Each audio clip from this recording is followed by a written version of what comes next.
Hi there, welcome back to another video. After a crazy summer, it's back to work and school at home for me and the family, and back to building the USS Nimitz 2027.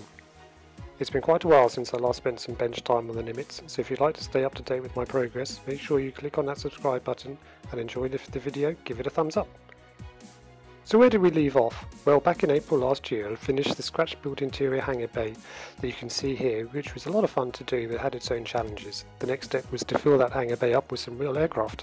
I purchased a couple of aircraft sets to do this and got stuck in.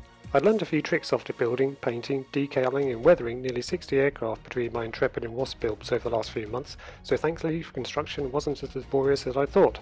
The hangar bay is now going to include 20 aircraft, 4 C2 Greyhounds, 16 F-18 Super Hornets, 3 F-4 Phantoms, 3 S-3 Vikings, 3 A-6 Intruders and a helicopter.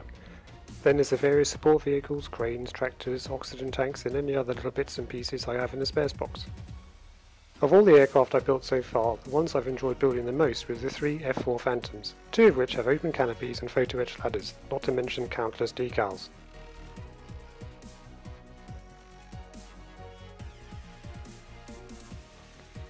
But James, you may ask, why such a mix of aircraft? You'd never see a Phantom next to an F-18. Well, over the past year I've changed my plans for the Nimitz slightly, so while there will still be a Nimitz as I see it when it is scheduled to be decommissioned in 2027, I'm going to go with a what-if grand tour type idea, showing off some of the various aircraft stationed on the Nimitz over its long service life. In other words, I get to choose the aircraft I want to build rather than 50 of the same F-18 Hornets and hardly anything else. Eventually all 20 were finished and I had to dry fitted them in the hangar bay. I think I can squeeze them all in.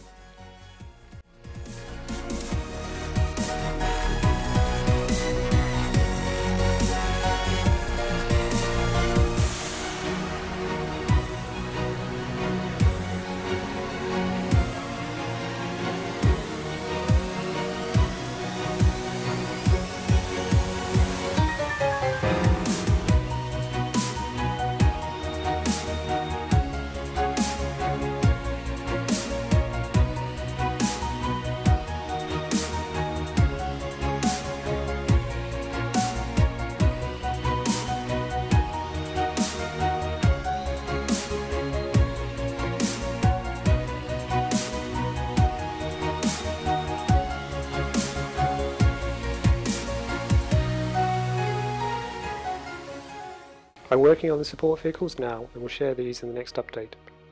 With the aircraft and hangar bay all but complete, I decided to make use of the September sunshine and start painting and weathering the outside hull of this massive model. At over 1 metre long, just getting this monster off the shelf and into the garage to use the airbrush was no mean feat. Right, well, it's something a bit more exciting to watch now. So I've come outside because this Nimitz, I've forgotten how absolutely enormous it is now ready for a bit of a wash. So I'm come outside to do it. It's a bit of a grey day, but hopefully I can get this done before the rain starts. I'm going to use the Flooring Models Dark Dirt, my favourite wash, which is here behind me.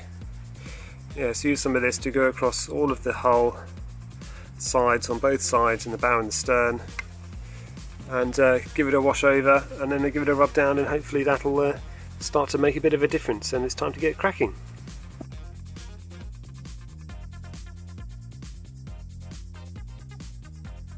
So the next steps are to finish the hangar bay vehicles and then move on to something I've not done for a very long time, lighting a model.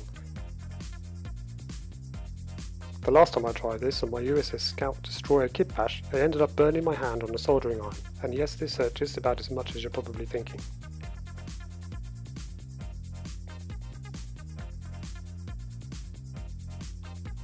Now I've got a cunning plan on how to light the hangar bay, and we'll cover that also in the next instalment. Though if you'd like me to do a separate video on this, let me know in the comments below. The Nimitz is definitely coming along now, and it won't be too long before I'm able to button her up and glue that flight deck in place. So enjoy your weekend, thanks for watching and hope you've enjoyed this video, and until next time, happy modelling!